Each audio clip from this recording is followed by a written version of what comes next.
Greetings. My name is Lance Bell. Water is essential to life.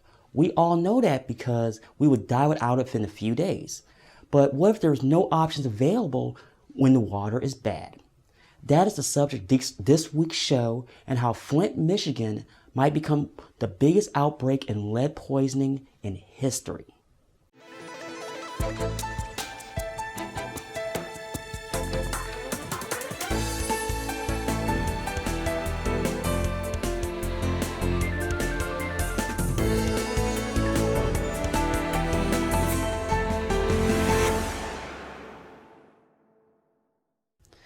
Now, folks, this should never got to this point at all. The issue is, this was not even national news until a few weeks ago, and that is documented. Now, my question is obviously, why? To understand this, you have to go back to April 16th, 2013. This specific date is when the trouble started. Now, from what I have seen in reports, the city decided to switch from the city of Detroit to a different source due to Detroit's higher cost.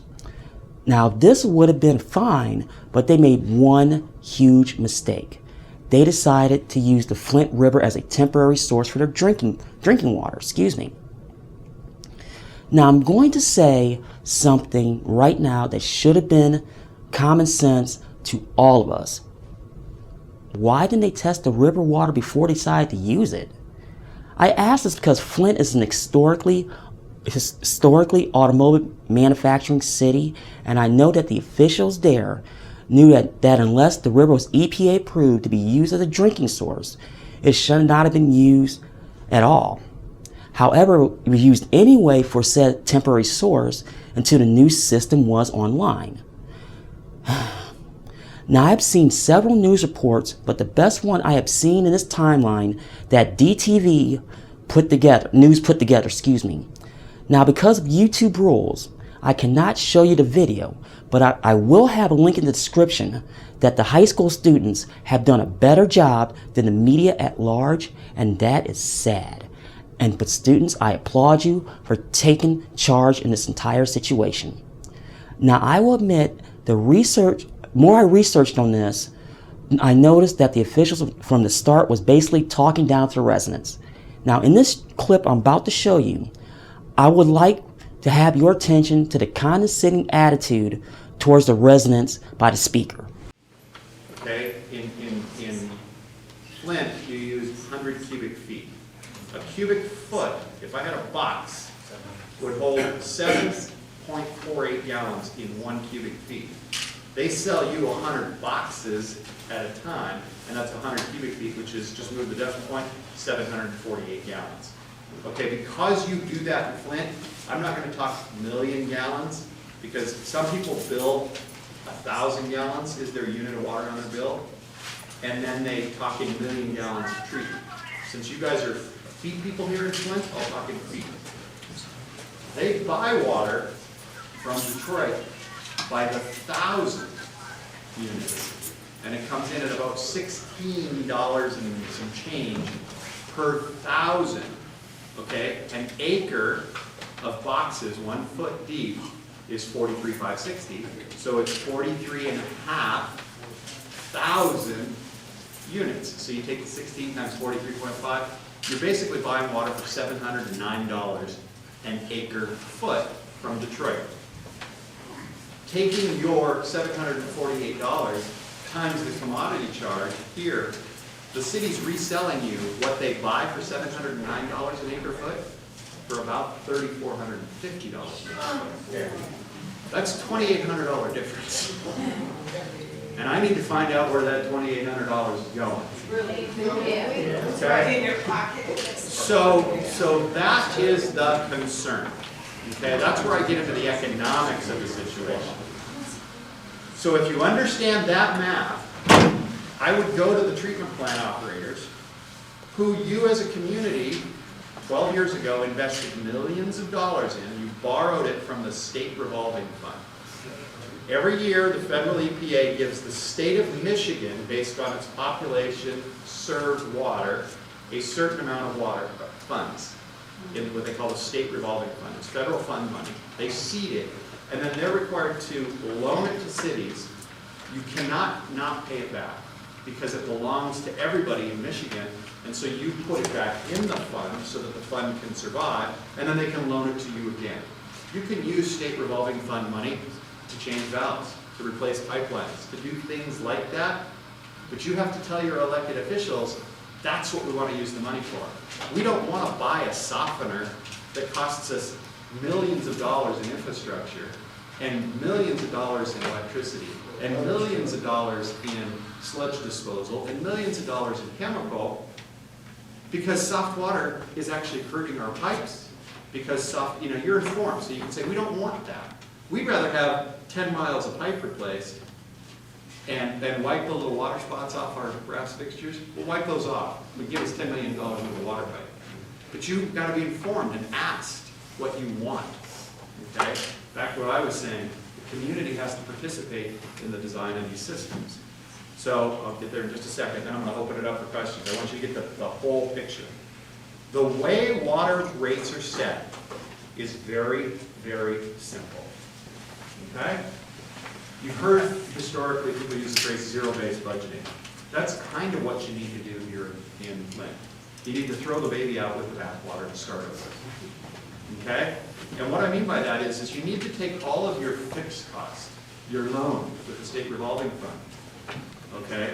You need to take your pension fund that's underfunded for the water department employees. I don't think you should be paying for the dog catcher underwater. Okay, so you need to take the water department fund employees. Those are fixed costs. You need to take all that, all those costs, and you need to say, we have 10,000 meters in the Flint system, and there's 12 months in a year. And you take those fixed costs, and they're going to come up with a number. You know, make them tell you what every number is that goes into those fixed costs. Whatever that number is, you divide it by 10,000, divide it by 12, and that's your monthly meter service charge. That's with no water. You guys are paying 50-something now? Okay? So that's how you get that's how you get to that number. Okay? It's really, really simple. And then on the commodity charge, what's coming through your meter should be your labor, your electricity, your chemicals, those variable costs that go into the commodity. And then you can say, okay, treatment plant operator, can you make me $600 an acre foot water? I got a bid over here from Detroit at $709. You're $710? You 5 guys go home. I'm going to buy water from Detroit. Okay, I mean, it's literally, we've got to, they're talking about, economic deprived communities, economic shifts, cost of service.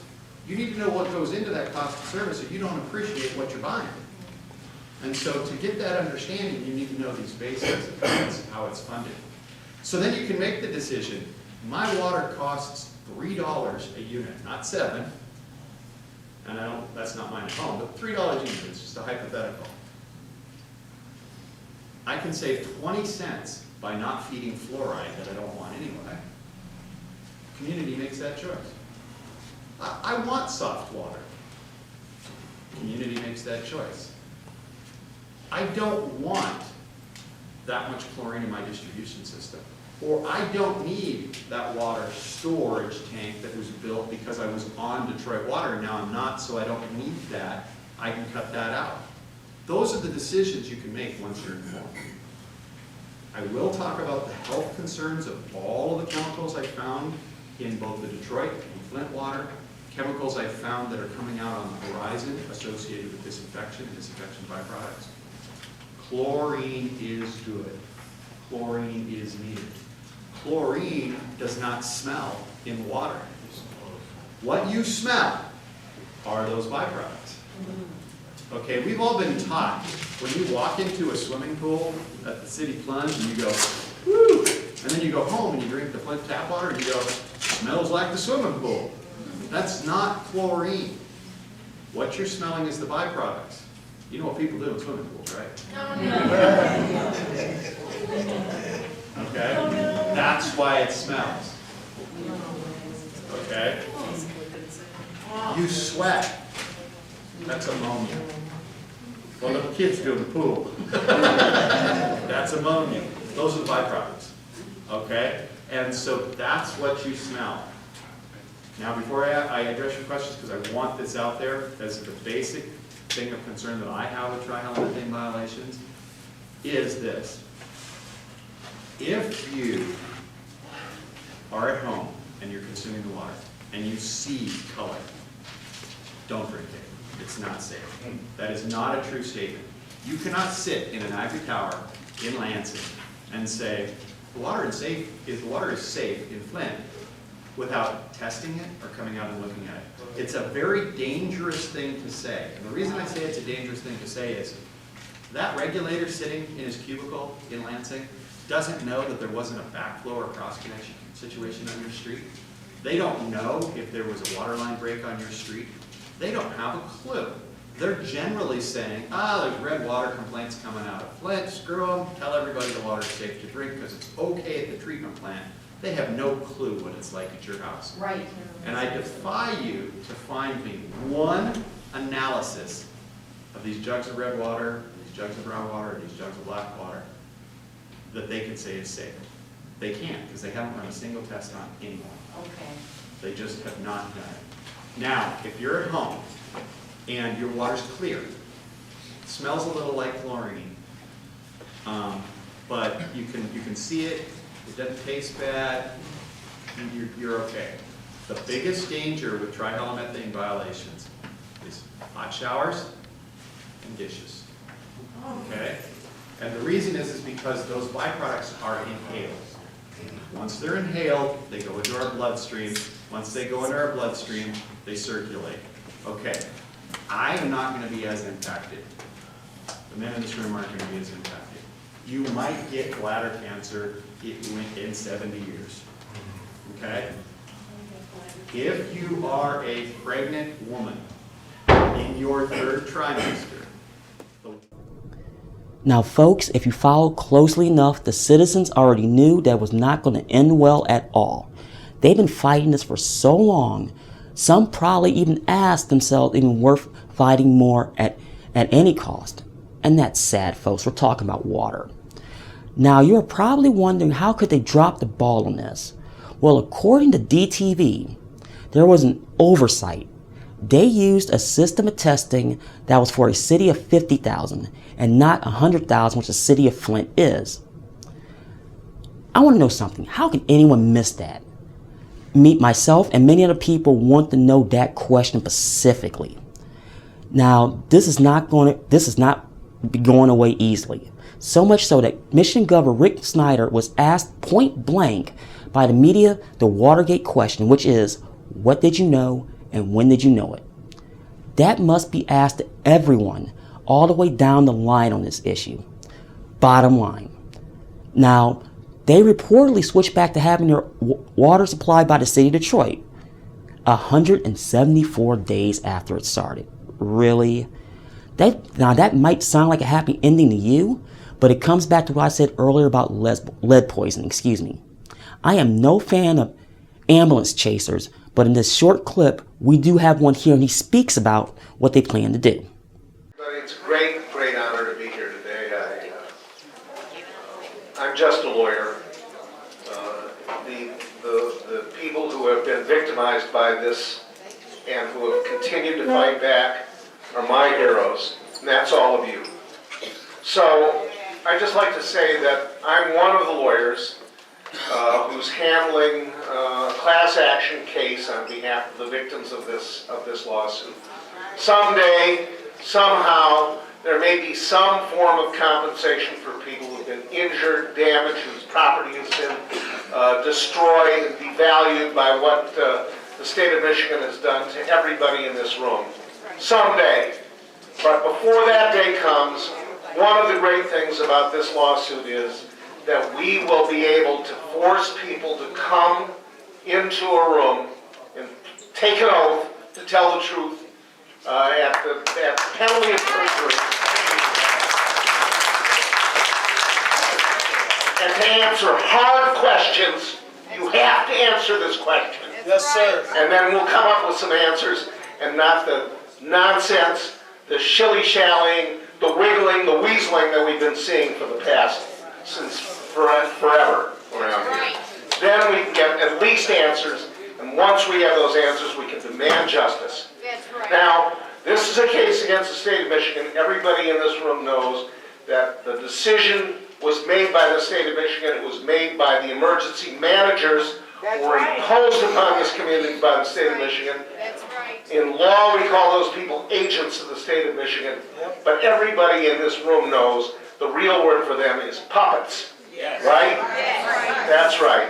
And those puppets are going to have to learn to talk, and they will talk, and they're going to come up with some truth. We want moves. So, Period.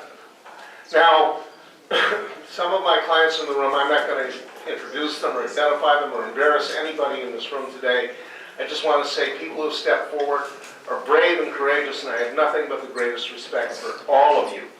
Our firms are the Goodman Hurwitz firm in Detroit, the Pitt McGee firm in Oil Oak, and Rochelle Young here in Flint, a very young but incredibly courageous lawyer who I look to for leadership. So I'm here to answer questions. If people have questions, come and talk to me. I'll be here. I'll stay as long as anybody wants me to. Our telephone number, if anyone wants to give us a call, we're anxious to talk to people who have information. We're anxious to answer questions. We have a website. Call 248-398-9800 to get answers or provide information. We have people who are answering those calls and taking that information, and you can also contact us through our website. Repeat. But 248-398-9800. Thank you. I just want to say one other thing. Law is a tricky matter. We are suing. The one case that we've already started is a lawsuit brought under the Constitution of the United States. And what we say in that lawsuit is that the state of Michigan, public officials, have violated your rights by creating and imposing a danger and a hazard on you that was totally unnecessary, that is culpable beyond words, and that for which there is no excuse whatsoever, and it is the people of this community who are targeted. That's what that lawsuit says. Whether someday we can get justice will depend upon the system of justice in this country, and it's up and down. And I'm not here to pretend to justify some of the things that the American courts and legal system have done. Sometimes it's been outrageous, sometimes it's been courageous, sometimes it's done the right thing, and sometimes not. But we're here to tell you that we're here to fight, and we're here to fight for you. The residents have a super strong case against the county and the state. It may be a long one, but they will win this one because the court of public opinion will win. I want to also state as of this taping, Snyder did ask the White House, and I quote, "We are utilizing all the state resources to ensure Flint residents have clean access and safe drinking water. And today I'm asking President Obama to provide additional resources." Now, according to the article from Reuters, FEMA is reviewing it and will give the recommendations to the president as soon as possible. As soon as possible? Really? I have to say, as I close the show out, I will say, people may slam the president because I know I am one. But this was one executive order that needed to be done months ago based on moral ground and not just political. Just pull the trigger and stop posturing. Everybody needs clean, drinkable water. They need to drink. They need to bathe. They need to wash clothes. They need to do other things. Nobody needs to die due to negligence, from the city of Flint, the people that ran it, because they were in fiscal receivership, to the Saginaw County there, to the state of Michigan. It goes all the way up the food chain. And folks, I hate to be a headhunter, but headhunting needs to be done on this, because this is, like I said, is not going away. And this is a very dangerous precedent if nothing is done.